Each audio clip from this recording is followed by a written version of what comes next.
Les problèmes radio peuvent avoir des origines simples.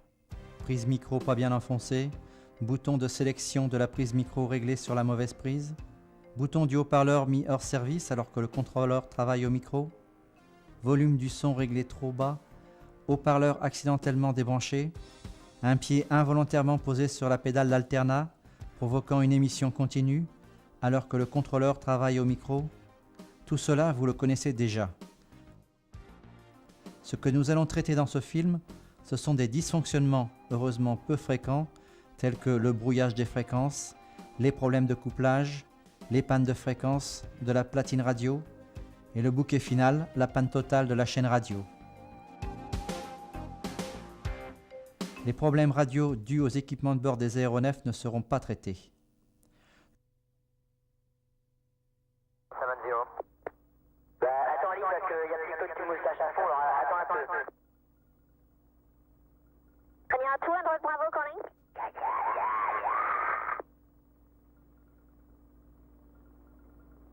Vous avez entendu ce qui se passe sur la fréquence? M'entends-tu sur le 19? Je suis sur l'unité, tu devrais m'entendre normalement. Le brouillage des fréquences est un phénomène qui peut avoir diverses origines, atmosphériques ou radioélectriques. En particulier, l'utilisation de certains radiotéléphones non homologués sur la gamme 136, Cibis, etc. Cette interférence peut ne gêner que quelques avions sur le secteur. On peut aussi faire face à une situation totalement inaudible en salle, se traduisant uniquement par le maintien allumé de la LED verte, caractérisant une réception en cours. Le problème le plus souvent rencontré est l'émission permanente d'un pilote sur une fréquence, transformée en bouclage sur plusieurs fréquences par le système de couplage, ce qui interdit toute réception. Il est rappelé que l'émission du contrôleur est prioritaire sur la réception des appels. Dans ce cas, transmettre en blind et demander au pilote d'accuser réception en mettant le transpondeur sur ident. En cas de brouillage des fréquences, le contrôleur doit localiser la fréquence défectueuse, sélectionner cette fréquence en mode trafic pour éviter la réémission du brouillage sur les autres fréquences, prévenir le service technique.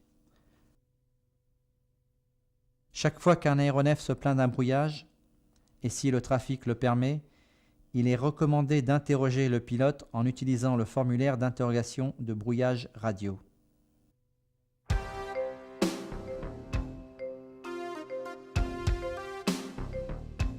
S'il arrive à plusieurs reprises en position couplage que des émissions se chevauchent, il peut y avoir une panne de la fonction couplage. En avertir immédiatement le chef de salle. Une fréquence sélectionnée en couplage émet un sifflement strident dans la salle de contrôle.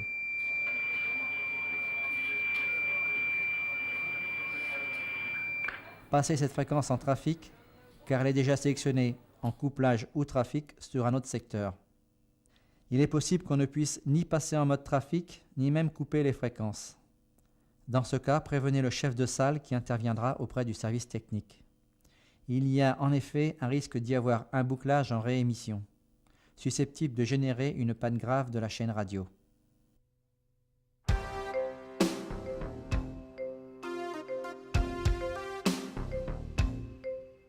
Voilà, 5245.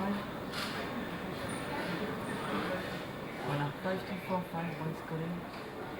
Un avion ne répond pas à nos appels. Il peut s'agir d'un problème dû à l'équipement radio de l'avion ou d'un problème de portée. Les avions sur une même fréquence ne répondent plus, il peut s'agir soit d'une panne provenant de l'antenne radio, soit d'une coupure des liaisons téléphoniques entre cette antenne et le centre. Toutes les fréquences affectées à cette antenne sont alors concernées, soit d'une panne de cette fréquence dans la chaîne radio, auquel cas il faut utiliser l'ultime secours dont nous reparlerons plus tard. Si les trois voyants, trafic, couplage, veille, d'une même fréquence flashent sur toutes les platines, même là où cette fréquence n'est pas branchée, cela veut dire qu'elle est indisponible, aussi bien sur l'antenne normale que sur l'antenne secours.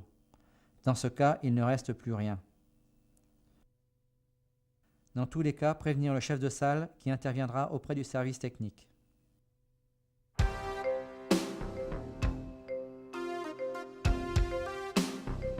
Si tous les avions d'un même secteur ne répondent plus sur toutes les fréquences, il peut s'agir d'une panne de platine.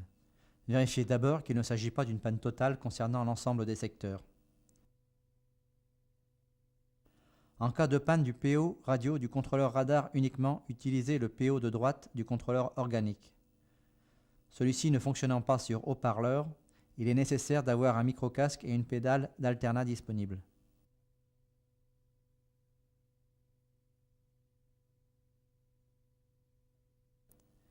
Si seul le PO du contrôleur organique fonctionne, transférez le secteur sur une autre position dès que possible. Si les deux PO sont en panne avec la chaîne radio encore en fonctionnement, changez de position immédiatement.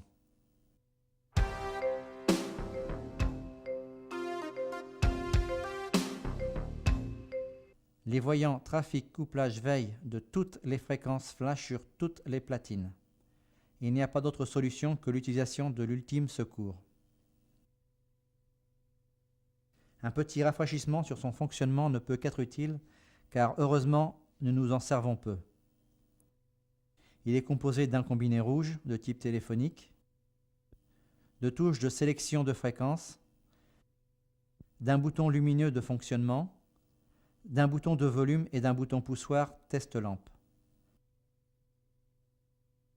Au-dessus de la platine ultime secours, une étiquette indique les fréquences utilisables. Il n'y en a que 4, alors que les platines radio normales permettent de brasser jusqu'à 16 fréquences. Suivant la configuration de dégroupement, il peut donc être nécessaire de se déplacer sur une autre position pour prendre une fréquence en ultime secours. Au décrocher du combiné, la fonction ultime secours est activée pour la platine utilisée. Le témoin de fonctionnement sec s'allume. Une alarme se déclenche à l'heure en salle technique. D'accord. En appuyant sur une touche fréquence, celle-ci n'est plus gérée par la chaîne radio normale, mais uniquement par la chaîne secours. Ceci provoque un clignotement des voyants trafic, couplage, veille sur la platine radio normale où elle était affectée. Lors du basculement en ultime secours, celui-ci est toujours connecté sur l'antenne radio normale. Si celle-ci est hors service, il n'y aura donc pas d'émission ou de réception sur les fréquences affectées à cette antenne. Il faut l'intervention manuelle des électroniciens pour basculer sur l'antenne secours. Il est donc conseillé de prévenir la maintenance opérationnelle avant le passage en ultime secours. Cependant, si le contact avec un avion a un caractère d'urgence, il est toujours possible d'utiliser l'ultime secours et d'aviser la maintenance a posteriori. Les fréquences ultime secours ne sont exploitables qu'en mode trafic, avec les inconvénients que cela comporte lors d'appels simultanés. Attention, si deux secteurs branchent par erreur la même fréquence en ultime secours, celle-ci fonctionne sur les deux positions, avec tous les risques d'interférence que cela comporte. Les haut-parleurs et micro-casques devenant inopérants pour les fréquences sélectionnées en ultime secours, il est donc conseillé de garder le combiné en permanence sur l'oreille pour la réception des messages. L'émission se faisant en appuyant sur la touche incorporée dans ce combiné. En appuyant une nouvelle fois sur les touches des fréquences de l'ultime secours. Celles-ci sont désélectionnées de la platine secours et remises en fonctionnement normal dans la configuration où elles étaient précédemment, après un délai d'environ 5 secondes. Maintenant que vous savez comment fonctionne l'ultime secours, il est quand même utile de rappeler la procédure normale d'utilisation opérationnelle. D'abord, prévenir le chef de salle qui vérifie avec la maintenance du bien fondé du passage en ultime secours. Elle organise alors au mieux les dégroupements en prenant en compte le brassage des fréquences sur les PO ultime secours. Celle-ci étant utilisable en mode trafic uniquement, il est conseillé d'organiser les dégroupements de façon à avoir un nombre réduit de fréquences sur chaque platine secours. il est déconseillé d'utiliser en même temps la platine secours et la platine normale sur un même secteur. Lors du retour en situation normale, la chaîne radio reprend sa configuration antérieure. Si des secteurs ont été dégroupés pendant la panne, il est conseillé de mettre dans un premier temps toutes les fréquences sur trafic sur toutes les platines afin d'éviter le risque d'avoir la même fréquence couplée sur deux secteurs. Pour terminer avec les problèmes radio, il convient d'attirer votre attention sur un point. Dans la situation la plus défavorable à Brest, c'est-à-dire la panne totale de la chaîne radio en fin de nuit, avec donc une seule équipe sur le pont et les arrivées transat.